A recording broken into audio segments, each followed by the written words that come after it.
Dinas Pendidikan dan Kebudayaan Provinsi Lampung telah mengumumkan hasil Sistem Penerimaan Murid Baru atau SPMB jenjang SMA Negeri dan SMK Negeri tahun 2025.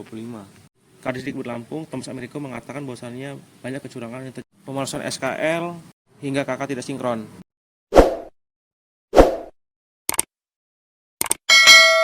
Ini telah kita umumkan secara resmi penerimaan siswa baru tahun 2025 jam 10 pagi tadi dari semua jalur. Dari jumlah pendaftar ya kan lebih kurang 110.000 ya, karena lulusan SMP itu kan 110.000. Kita punya daya tampung sekitar 87.000 itu telah resmi menjadi siswa di SMA dan SMK yang di bawah kewenangan pemerintah Provinsi Lampung.